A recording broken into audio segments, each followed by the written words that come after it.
Diyos ni Kamu. My name is V. Panaga, and you're watching Money Matter Show.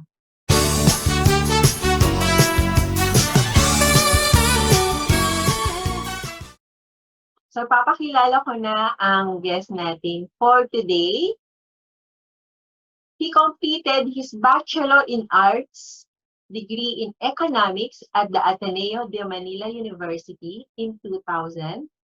He entered Asian Institute of Management in 2003 for his MBA degree, where he majored in marketing and graduated on the Dean's List soon thereafter. He joined the Let's Go Foundation, which means leading entrepreneurs towards seizing global opportunities. It's a nonprofit, non-stock organization advocating entrepreneurship. Currently, he's a director of the foundation. So aside from being an advocate of entrepreneurship, Carlo is also an entrepreneur. He's a co-owner of several companies, mostly focused on innovation, training, food, and various services. Carlo also won several awards. So to name a few, Rappler and Smart awarded him as the boss for mobile readiness during the Be the Boss Awards in 2015. Panauhin natin ngayon is si Sir Carlo Edmund C. Calimon. He is also the co-founder of Startup Village. Makausap kayong sa show natin and sharing po yung journey nyo sa tech startup. So, sir, first question ko po sa inyo is about dun sa journey nyo. Paano po ba kayo napunta sa tech startup? Is it nung after you graduate, alam mo na yun yung gusto mong pupuntahan? As in, pag magbibusiness ako, sa technology ako magbibusiness? Can you share briefly kung paano ka napunta? Sure. First, maraming salamat. Thank you very much for having me in your show. Happy to see you again after all this time since you attended one of my sessions. To answer your question, basically, I've been into entrepreneurship for the past 15 years. And to be upfront, hindi ko naman talaga binalak na pumasok sa tech, right? I'm not technical. I'm a business graduate. So I graduated with a degree in economics. Then I took my MBA. And that's how the whole entrepreneurial journey started after my MBA. So if you look at my background, very business oriented. So my specialization or focus is really on marketing and entrepreneurship. So over the years, I've been teaching. Siyempre, walk the talk tayo. So we're always looking at opportunities, looking for innovation. Yeah. And nagkataon na may time before, di ba, na the cell phone became the next frontier, right? So we started the tech journey with my partners as early as 2009 when we thought that the wave of technology was getting there and the country was going to get there faster. Pero medyo naging challenging. Bakit? Kasi yung mga pinroject namin di nangyari. So yung unang pasok namin into applications, we actually failed, right? In 2008, 2009. So we had to shelve the concept. And then after that, so we still did business. We tried to find other ways to also find opportunities and like any other entrepreneur. And maybe that's when I met you teaching entrepreneurship to everybody. Yes. But essentially, after that, we came across another opportunity to start Mobcard because nagkaroon na ng wave, start ng wave into tech startups, tech entrepreneurs. And that's the time when, yung mga bagong incubators like IdeaSpace started doing competitions. We joined that competition. And fortunately, we won seed funding.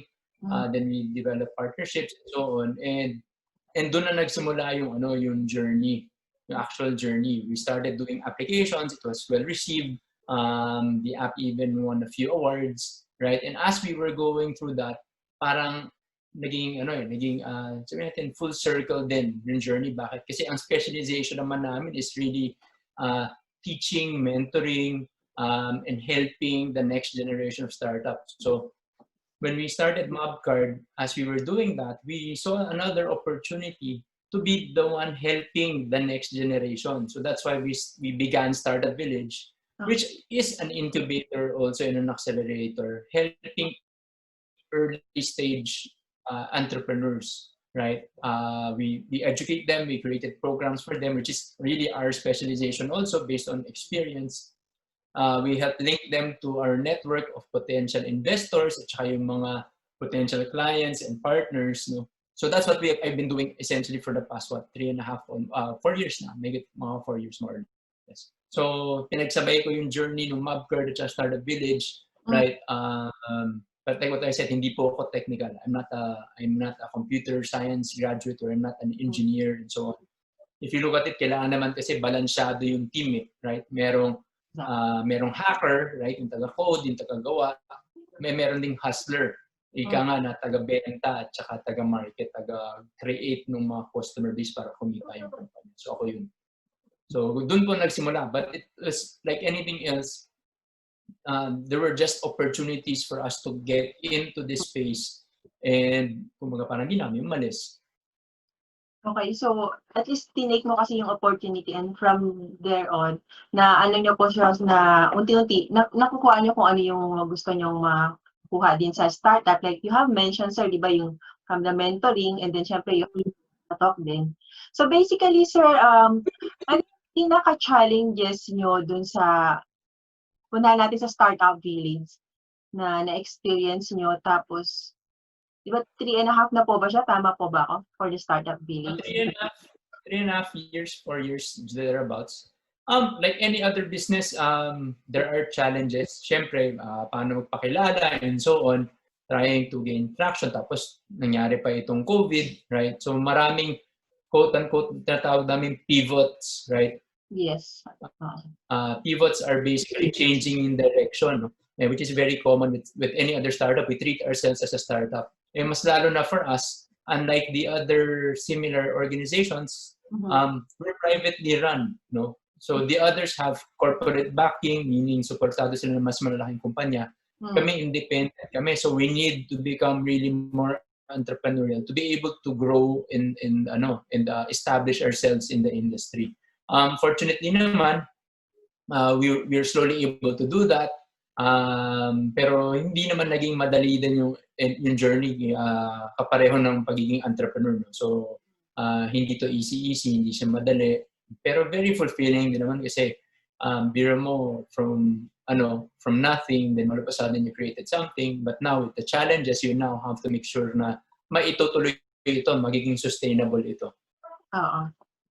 So basically, sir, pag mga ganyan Startup Village, ilan kayong mga co-founders and then ano yung mga pinaka ng specialization ng bawat isa para ma-complete yung team nyo? So when we started, actually kaming founders, lang kami. Technically, 3 lang kami, right? My partner, one of them is also a mentor and the guru of entrepreneurship, so education-related din kami. Pero negosyante din. Ako, negosyante, entrepreneur din, educator pa. So halos pareho kami. Siya yung mentor ko din. Yung isa naman partner is more into technology, right? So medyo nababalance kami. But like any other company, you have to find a balance in terms of specialization, in terms of role. So dapat merong responsible for leadership, merong responsible for selling, may responsible for the technology, may responsibility sa mga sa iba't ibang bagay.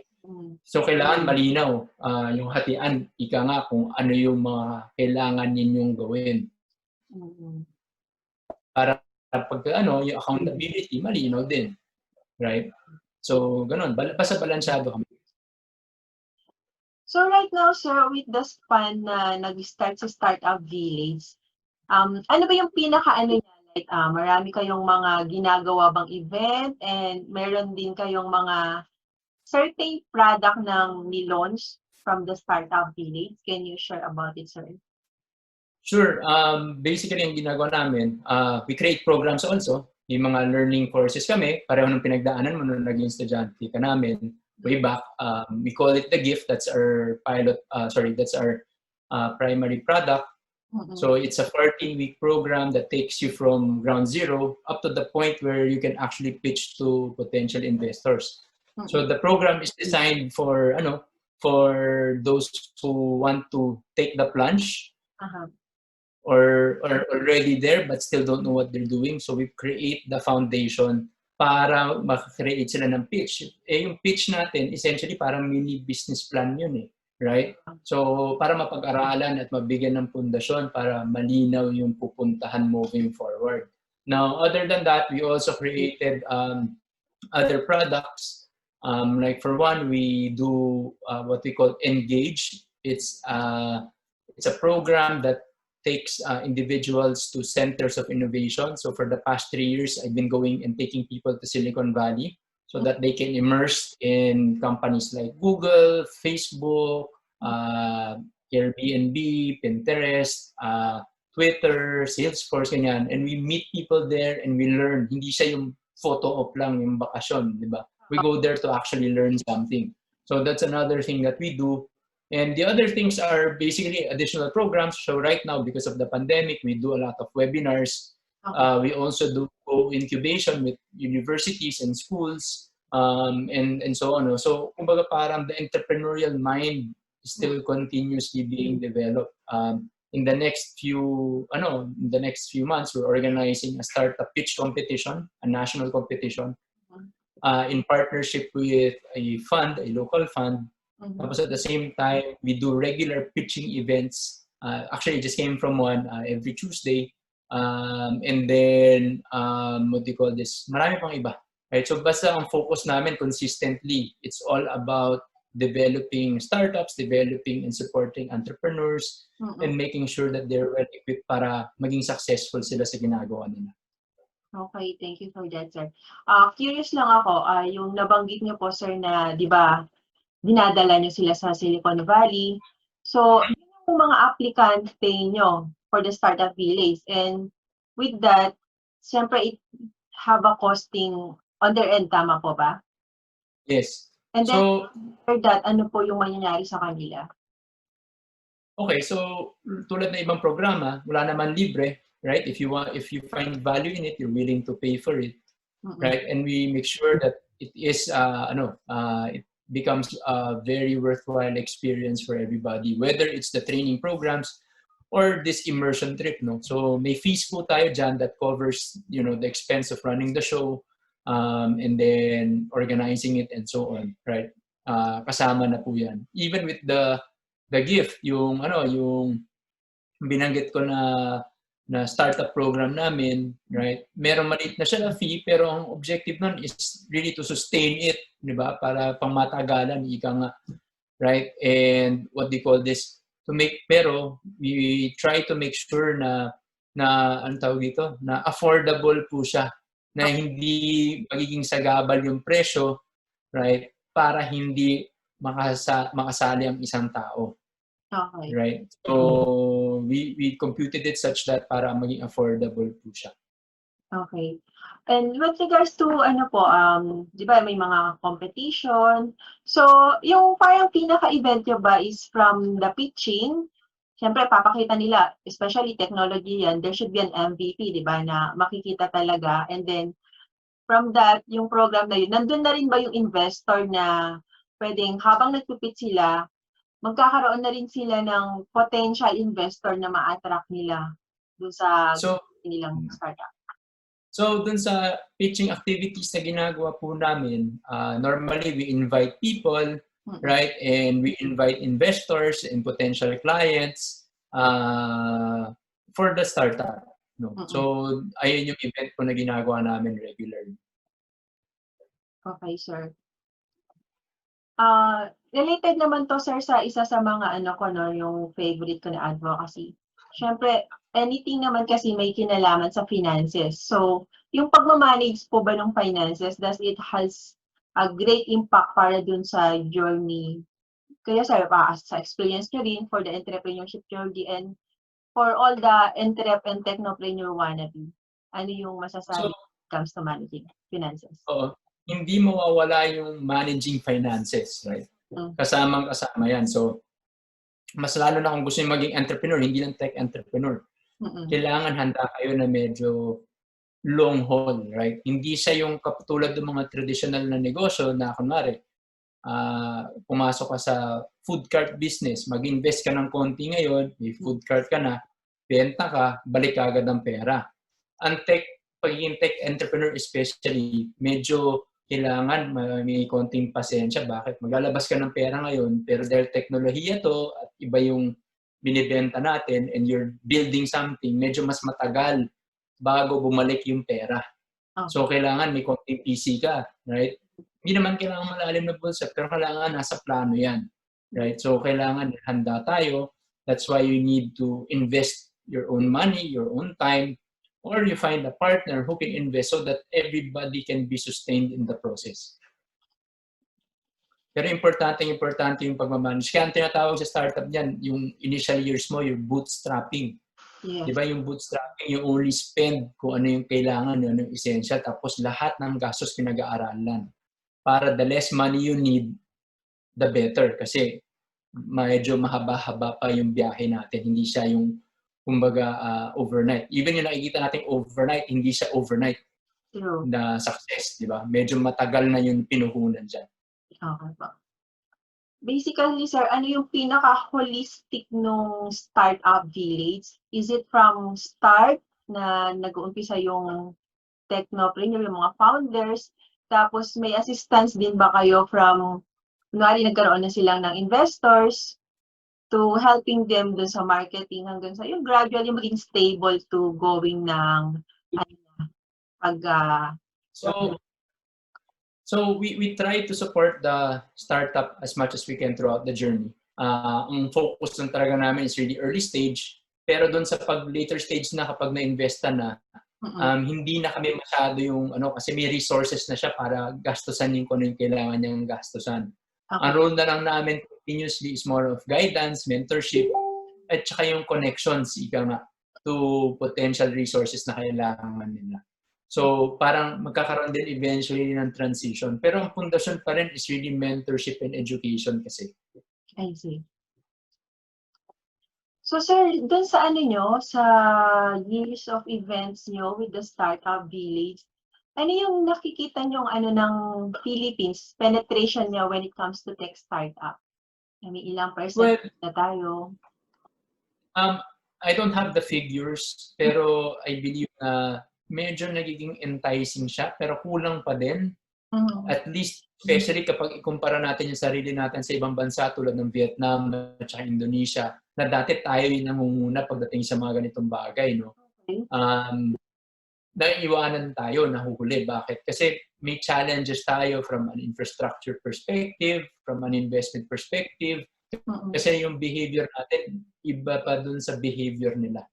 Diba? So may mga kailangan po tayong mga baguhin at unti-unti naman ito nagbabago pero sana lang mas mapabilis. Pero yun nga, dahil may pandemya, right, medyo nagbago ang usapan. No? Pero nakikita naman natin mayroong mga nauuna, may nangunguna. Right? May mga tulad namin, nung nag-umpisa kami dati, you can say that we were pathfinders in a sense, di ba? We paved the way for everybody else to follow. And ngayon, meron pa mga bago na nangunguna. Now, ang sa amin is, meron tayong tinatawag na unicorn, right? Ang Pilipinas, walang unicorn. Ano po ba yung unicorn? Unicorn is po yung $1 billion valued, yung valuation po ng kumpanya, yung halaga ng kumpanya. Yung Vietnam nga, meron tayo, wala pa. Ang sabi namin sa startup community, kung meron na tayong makuhang isang unicorn, marami nang susunod. Bakit? Kasi makikita nila na, may potential pala yung startup. So yung mga gusto mag-startup, magsa-start na. Tapos yung mga investors, sabi na, may potential palang mag-grow yung pera ko by investing in a startup. So they will now start helping these new guys. So kailangan, kumbaga parang chicken nila, kailangan may success story ka, ika nga. Yes. Right? So we'll get there, but hopefully it happens sooner than later. But this pandemic, nangyari, sabi nga natin, may opportunity palagi in times of crisis. May crisis po tayo ngayon. So, meron kaming nakikita mga startup na medyo umaangat. Right? So, sana tuloy-tuloy yun. Sir, anong nakikita nyo, or based on your experience, yung support from the government Especially, di ba, pag mga startup, syempre may mga incentives na binibigay si government. Have you experienced a support from the government dun sa mga tech startup? Well, to be honest, the Philippine Startup Act was just signed last year. Yung IRR niya was signed around November, late November last year. And we were supposed to slowly implement this year. Involved din po tayo dun sa pag-review at paggawa nun kasi lahat naman po ng mga enablers na involved kasama po dun sa mga meetings kanyan. Pero yun nga po yung pandemya na nangyari. Pero supposed to be, basta pag-aralan nyo na lang po, may mga incentives din po supposed to be mga startups na makukuha. Pero alam niyo naman ho na as entrepreneurs, Yes. di ba, while we constantly ask for government support and so on, di ba, we don't wait for it to happen. Yes. Kasi kung maganda naman talaga yung konsepto, gagalaw at gagalaw din naman yan. Yun lang, mas mahirap. Gusto lang natin mapadali. Right? Pero whatever the government does, wag natin hihintayin kasi kailangan natin kumilos. Right? Kung hindi tayo kikilos, hindi talaga gagalaw yan. Agree. Agree, sir, for that. With regards, sir, sa technology natin, ano yung nakikita niyong impact ng technology is, especially in financial services? Like, ang nakikita natin ngayon, di ba? Kasi mahalaga yung wala ng more on digital yung mga payments. So, dun sa mga sa mga activities nyo, marami bang mga pumapasok na technology catering financial services? Well, dumadami siya ngayon especially. Bakit? Kasi siguro mga 2-3 years ago, if I recall correctly, yung gobyerno po natin talagang sinasabi na we should focus on fintech or financial technology. Okay. Right? Which is why meron tayong makikita ng mga kumpanya that are trying to improve the way we transact or use our money. Right? Kung kaya very open ang BSP to giving licenses and providing the necessary support. Para dun sa mga kumpanyang ito na makapasok at makilahok at para kasi kung marami sila, mas maraming opportunity makadiscover ng mga bago. Yes. Right? So, meron mga kumpanya, medyo dumadami po sila ngayon. Meron mga nakakalamang, medyo may mahabol pa. Pero hopefully, di ba, tuloy-tuloy yan. Right? Sa atin naman na sa entrepreneurship, innovation is constant. It always happens. So, hindi mo siya titigil kahit na meron nang nandyan, sigurado may susunod pa dyan. Yeah. So, pero importante po dyan is, di ba, yung relevance, yung importansya dyan, di ba? Yeah. Like for example, meron kaming isang startup na tinutulungan na involved in Startup Village na ang pakay nila is tulungan yung mga rural bank para mas maging digital. Right? Kasi yung mga rural bank, diba, isa-isa. Tapos, hindi naman medyo dinosaur na iba dyan, di ba? Kasi local lang naman ang kinikater nila. But they need to level up so that they can transact also with the commercial banks, right? Because yung mga kliyente din naman ng mga kliyente nila, nasa mga syudad, right? Tapos yung rural bank nasa probinsya. So, may mga ganong klaseng problema, right? Sinusolusyonan ng mga startups na ito. Ayun. So, malaking tulong, sir, yung mga katulad nung na-found yun na Startup Village to guide yung mga entrepreneurs natin. Sir, ano yung nakikita yung pros and cons ng technology naman when it comes to financial services? Siyempre, connectivity pa rin ang problema natin at saka kultura. Right? Kasi as Filipinos, medyo hindi tayo gusto natin hawak natin yung pera natin. Okay. Right? Hindi natin, di ba, nakaugalian, tinatago sa ilalim ng baul, sa loob ng baul o sa ilalim ng kama. Like, bakit kasi yung pagtitiwala? Di ba? Pero at the same time, right, ang maganda is, mas lalo na dahil sa pandemya, napipilitan yung mga taong gumamit ng teknolohiya para mas mapadali yung paggamit ng pera, yung pag-transact ng pera. Right? And hindi ko pa pinag-uusapan yung investing. Right? Kasi one step at a time naman muna tayo. We want muna na, people start using their technology first before, what do you call this, looking at the more complex transactions. Basic muna, right? Transactions and maybe putting money in an e-wallet, Yun muna, parang savings kasi yun, di ba? Para ka nag-open ng bank account. So we start off muna from there, di ba? Then later on, as more people use it, di ba? Kapag dumadami na, sanay na yung mga tao, di tsaka natin pag-usapan yung iba. Hindi mo po pwedeng sabay-sabay kasi mabibigla yung tao. Sir, can you share about yung mga ano nyo ngayon, yung mga programa nyo sa Startup Village, yung mga naka-line up nyo for this school year, and then ano yung vision nyo 5 years from now for the Startup Village? Okay, so we're about to launch yung next batch namin for the gift. So kung interesado po kayo, just go to Facebook, right, and look for Startup Village PH. And we have materials explaining the program. So kung gusto po ninyong magtayo ng bagong negosyo, mas lalo kapag-teknolohiya, the gift po ang tawag. Regalo po namin, regalo po ng entrepreneurship po ng pag-startup. Kaya po the gift.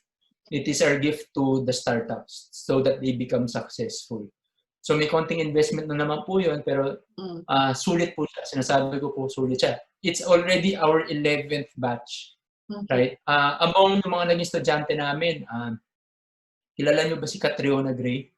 Yan, mga naging estudyante namin yan. Sila Jennifer Lee, sila JC Parker, at marami pang ibang mga person. Sila Max Collins, naging estudyante po namin sa programang yan. At marami pang iba. No? Bukod doon, we have we call it Arise. The Rise of the Future Startup. So it's a national pitching competition for startups. It's a national startup competition happening on November 24. So kung meron po kayong bagong idea o may startup po kayo na nasimula na and you feel that, it's good enough to compete against others, it's free. Register for free. Abangan po ninyo. Puntahan nyo ulit yung Facebook page namin and the link will be there. And bukod doon, may mga proyekto pa kaming inaayos para mas mapaganda ang buhay ng negosyante dito sa Pilipinas. So, abangan po natin yan. Wow. So, mga exciting, sir. Especially yung nabanggit mong November 24. For the November 24, kailangan ba, especially, sir, yung mga talagang for startup, do they have yung MVP? Dapat napakita na nila yung minimum viable product nila kapag sasali sila dun sa November 24 event? Kung may MVP sila, mas maganda. Kung may prototype, mas maganda. Pero subukan natin, malay natin, di ba? Kung sobrang ganda naman ng inyong naisip, di ba? At may kakayanan naman tayong gawin yun, why not? Tingnan po natin. Samantalahin po natin yung pagkakataon. Di ba? Ang sabi nga natin, if you don't try, you will never move forward. Yes. Di ba? So, it doesn't hurt. Malay nyo, you might even get feedback at the very least about your concept. That can help you move forward. All right. So, and then to answer your question about how, in 5 years, what Startup Village will be, syempre, ang hanap namin is to find the next unicorn. Pero sabi nga namin, since ang unicorn po, di ba, medyo mythical creature po siya. Happy na ako sa maraming kabayo. Right? At least totoo, pero, di ba, malalakas. Or, I don't need to find one Goliath. Kahit na maraming David na lang. Okay. Diba? So, yun po. Sir, bigyan niyo sila ng teaser about dun sa event ng November. Ano yung expectation ng mga gustong sumali dun? So yung yung Arise po, as I mentioned, it's a national competition. So we're inviting startups from all over the Philippines. Kasi ang habol namin is to give equal opportunity to everyone. Hindi ibig sabihin taga Maynila ka, ikaw lang yung may chance. Right? Kahit saan. Kasi ako mismo, kung saan-saan na ako umabot dito sa Pilipinas, hindi mo umabot na ako sa Tawi-Tawi para magturo. Umabot na ako nakapagturo na ako sa ilalim ng puno ng mangga. Right? So, na-experience ko na natin. But oftentimes, madalas po, nakakilala ako ng mga startups sa magagaling. Wala lang pagkakataon. So, with Arise, ang habol po namin is to bring these great ideas together and find and give opportunities, right, for great people and great founders. So dun sa pitching competition po, we have friends and partners who are investors and even collaborators who might be able to help, right? So we're targeting around 100, 150 applicants, pero kailangan po namin i-filter to around 15 lang. Okay. right? Then yung 15 po, kasi syempre may time constraints din. So yung 15 lang po yung mag-pitch sa 24. Okay. So, magiging physical ba yan or online? Online. Kasi hindi pa naman tayo po pwedeng bumiyahe. So online po siya. Programa po siya, kasama po siya sa programa ng Philippine Startup Week for 2020. Okay. So, kasama din sa nakita ko, sir, di ba, yung marami ding mga, kasi marami ng mga tech na yung tumutulong. We call that investor ba? Yung parang sa inyo, sir, sa tech startup. Di ba, parang meron kayong sinalihan din na yung nabanggit nyo nga na competition with that. Bigyan po natin ng ano yung pinaka ma-advise nyo sa viewers natin, sa lahat ng mga entrepreneurs wannabe, para ma-achieve yung goals nila? Ano lang naman be sure to innovate. Be sure na malinaw po yung business model po natin. Right? And importante po, gandahan po natin yung ating vision. Bakit ba natin ito ginagawa in the first place? Ayun. So, yun lang naman yung payo ko. Yan. Thank you. And try it. It doesn't hurt. Yeah. Right? It doesn't hurt. Okay, sir. Meron pa ba kayong other programs and other na gustong i-share sa mga viewers po natin? So far, yun na muna. Kung meron pa po kayong bisitahin nyo na madalas yung aming Facebook page, Startup Village PH, or hanapin nyo po ako sa Facebook, Mentor Carlo Calimon. And I will make announcements there about our new programs. Kasi meron pa pong mga programa na hindi ko pa po pwedeng i-announce. Ang pwede ko pa na idagdag is pagkatapos ng competition, may mga piling startup na isasama po namin sa accelerator program. Para mas mapibilis po yung paglaki pa nila. Pwede mo ba, sir, i-share ano yung ibig sabihin ng accelerator program? So yung accelerator program, parang kumbaga parang merong startup program yung pagsisimula. Yung accelerator program para mas mabilis yung pagiging successful ng kumpanya. Okay. So very customized po siya para alamin kung ano yung mga pangangailangan ng startup at manggagaling po dun yung programa. Ayun. So, ayan. For sure, marami pong natutunan yung mga viewers natin, sir, especially sa lahat ng maging entrepreneurs. And ipa-flash din po natin ulit yung contact nung kay Sir Carlo, saka yung FB page niya, yung Startup Village. And yung event nila sa November. And para marami pong makapunta din and dun sa mga viewers natin na gustong mag-venture sa tech or basta maging entrepreneur. So, Sir Carlo, maraming salamat po, sir, at na-share niyo po yung journey niyo and yung wisdom and experience niyo po sa mga viewers natin. Maraming salamat. Thank you for inviting me and good luck to everybody out there. Thank you, sir. Thank you. Ayan, sa lahat ng mga viewers natin, sa mga may gustong sumali, lalo na yung mga entrepreneurs wannabe o yung mga tech startup na may naiisip na product na gusto nilang i-launch, you could try po yung event this November. So, share po natin yung link para makita nyo po. And if you have questions regarding Sir Carlo, you could keep in touch din sa kanyang Facebook po, sa Facebook page, like sa Startup Village. Share us kung ano po yung natutunan nyo sa conversation natin today. And kung may mga questions po kayo, feel free to comment below.